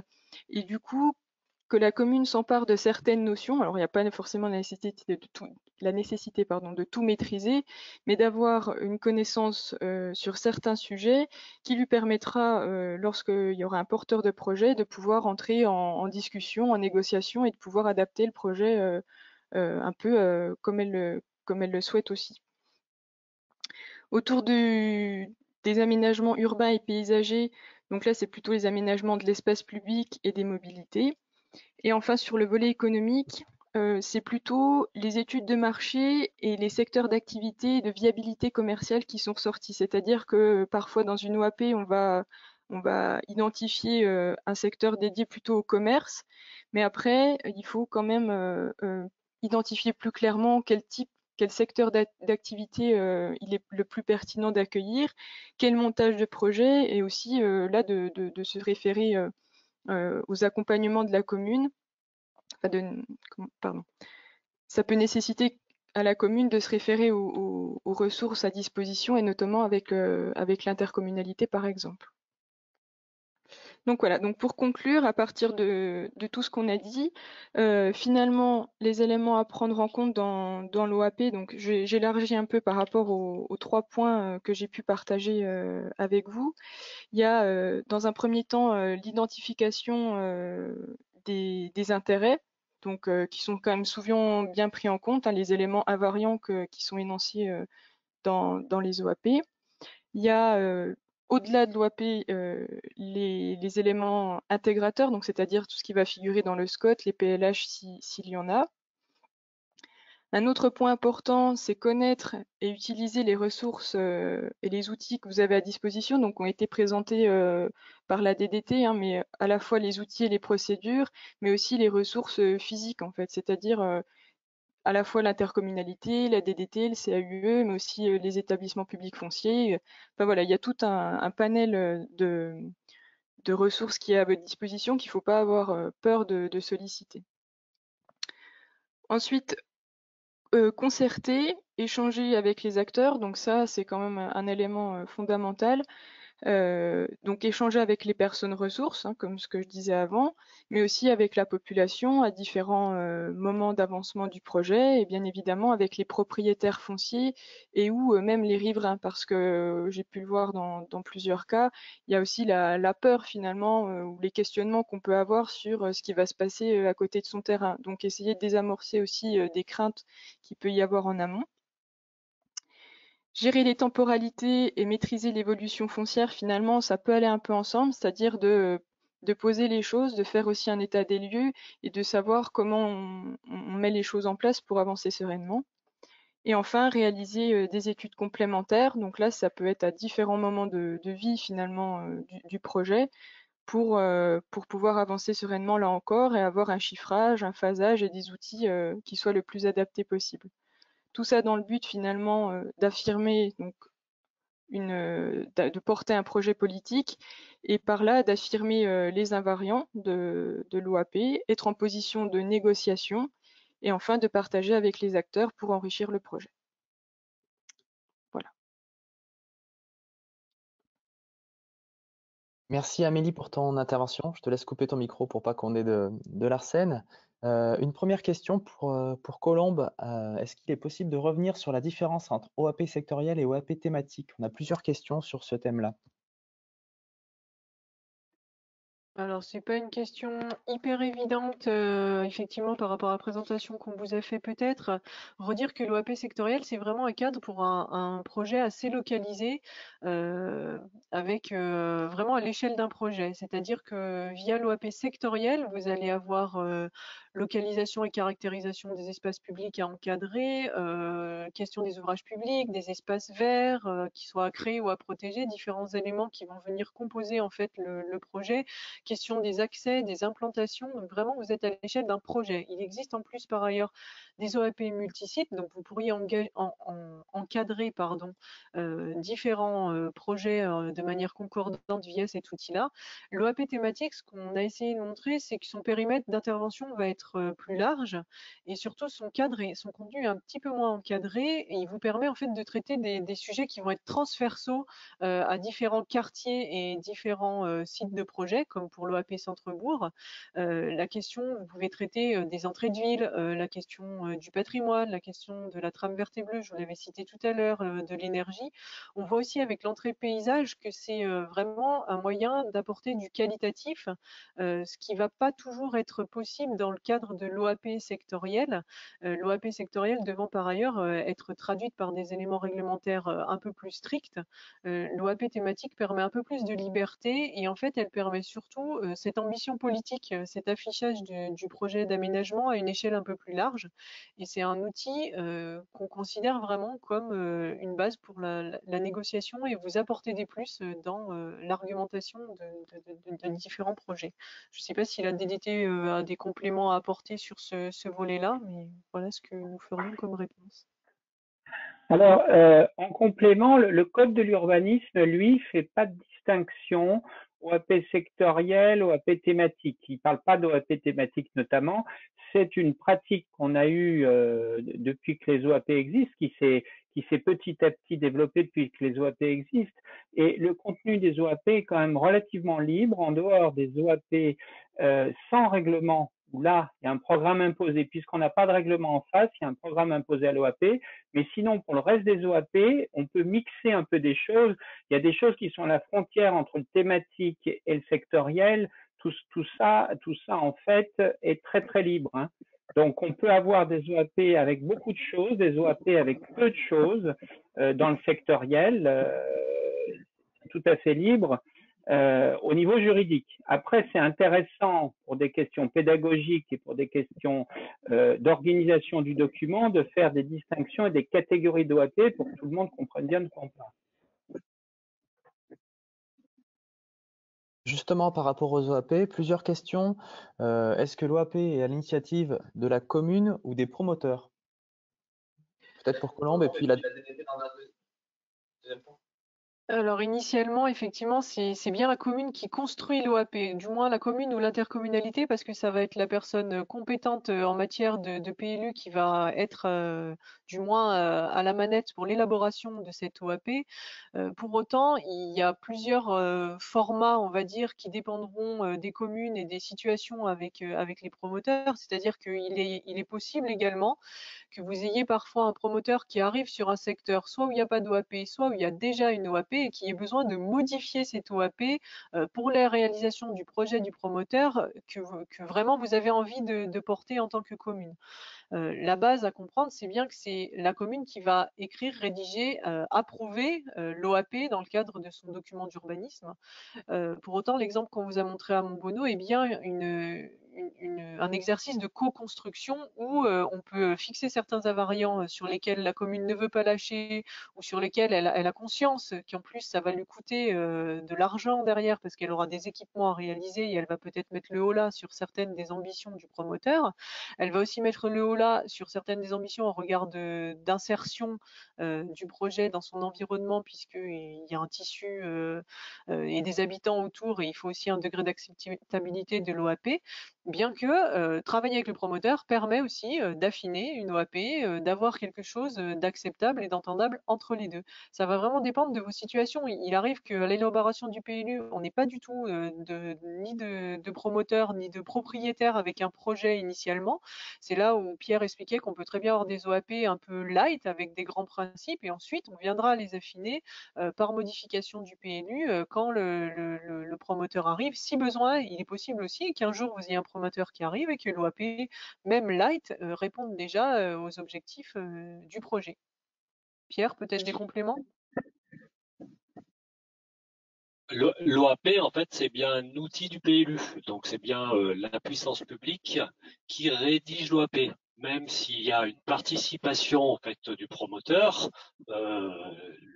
au final, c'est bien la commune, la collectivité qui délibère pour approuver son PLU ou son PLUI. Une autre question en attendant. À propos de l'instruction des permis de construire, on a vu qu'on avait la notion paysagère qui était beaucoup plus présente sur les documents d'urbanisme, notamment à travers l'OAP paysage et biodiversité. Une question à ce sujet-là, existe-t-il une assistance possible aux instructeurs communaux en termes d'approche paysagère? Je me tourne du côté de l'agence.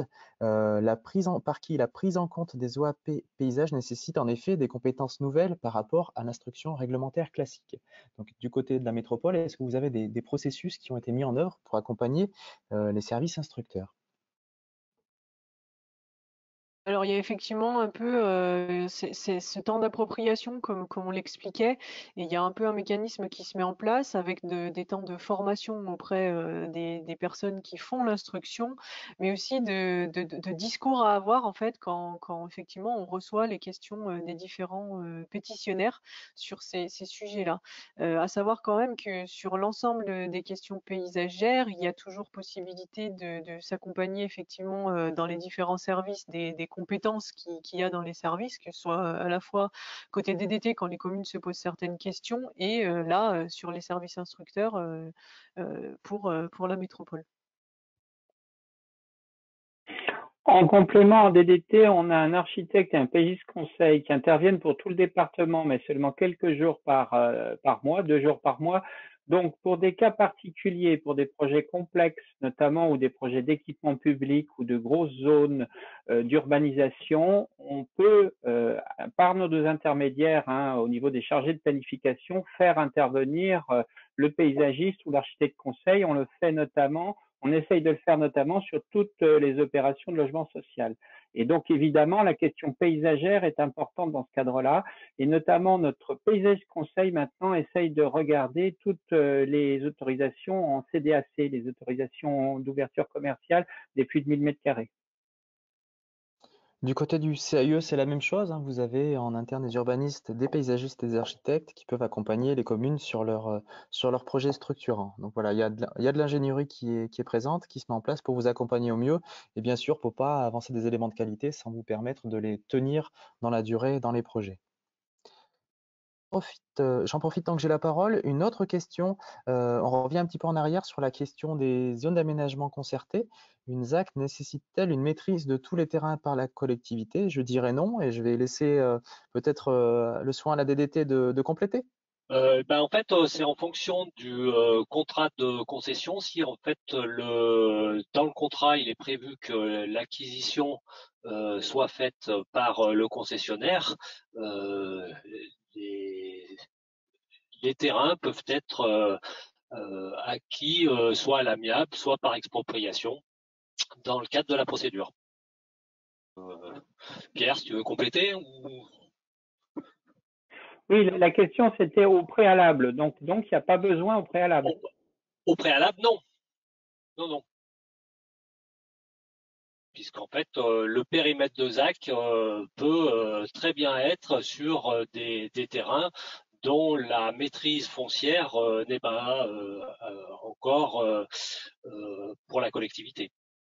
Ça sera dans le cadre de la procédure qu'il y aura les acquisitions foncières comme pour les questions de financement des équipements à réaliser. Je relève la boîte à questions. Oui, on a encore une dernière question. On va prendre une dernière question et puis après on va vous laisser écouter les annonces présidentielles. Bonjour, dans le cas d'une OAP de plusieurs dizaines de milliers de mètres carrés, le besoin d'études préalables et donc en ingénierie est énorme pour les communes. Quelle aide possible? Excellente question. Du côté de la DDT, je ne sais pas si vous pouvez répondre à cette question. Vas-y, Stéphane.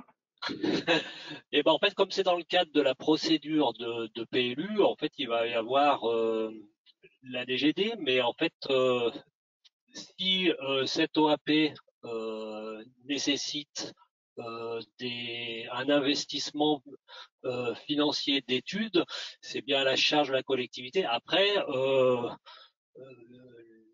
les études pourront être il n'y a pas de subvention en fait vraiment dans le cadre de l'urbanisme. La question des milliers de mètres carrés, en fait, c'est de l'étude,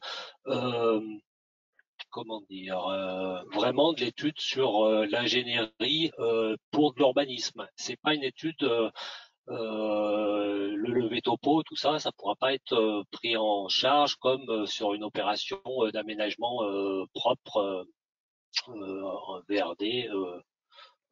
Est-ce que tu veux compléter? Je vois pas quelle Oui. aide il pourrait y avoir. Alors, deux choses l'une. Donc, si la collectivité n'a pas les moyens d'investir, il faut peut-être pas ouvrir la zone, parce que si elle a déjà pas les moyens d'investir dans les études, elle n'aura pas les moyens d'investir dans les équipements publics. Donc, ça, c'est une première remarque. C'est assez facile, mais il faut quand même le dire.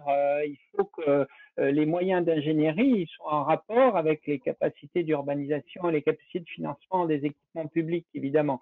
Donc, plus la collectivité est importante, plus elle a les moyens, en effet. Après, au niveau des aides financières, en effet, c'est ce que tu as dit, il n'y a pas d'aide financière spécifiques à part le financement global du PLU. Donc, on peut aussi être sur des OAP un peu light si on n'a pas les moyens. C'est ce qui s'est passé sur les PLUI, notamment qui proposaient des centaines d'OAP. Ben, chaque OAP est un peu légère. Il y a quelques OAP un peu plus fouillées, mais les OAP sont plutôt légères parce qu'il n'y avait pas forcément les moyens de fouiller. Et après, ça repousse la question à l'instruction du permis d'aménager ou du permis de construire. Sur ce qui est des moyens d'ingénierie, donc nos structures peuvent faire du conseil de premier niveau, à la limite de l'assistance à maîtrise d'ouvrage, mais pas de maîtrise d'œuvre. Donc là, ça fera forcément, au bout d'un moment, si on veut fouiller et aller jusqu'à une étude préopérationnelle, ça fera forcément, à mon avis, vous me corrigerez, mais appel à un bureau d'études privé dans ce cadre-là. Tout à fait. Après, il faut que la commune se donne les moyens de son urbanisation. Comme disait Pierre, en fait, si il y a plusieurs dizaines de milliers de mètres carrés de terrain à urbaniser, il faut vraiment se poser la question. Si elle n'a pas les moyens de payer les études, elle aura peut-être pas les moyens, en fait, d'ouvrir cette zone. Merci pour vos interventions. J'étais en train de balayer l'ensemble des questions. Je pense qu'on a répondu à tout, hein, que ce soit à l'oral ou par écrit. On souhaitait vous remercier une nouvelle fois pour votre attention ce soir et votre participation. Vous avez été très nombreux jusqu'au bout.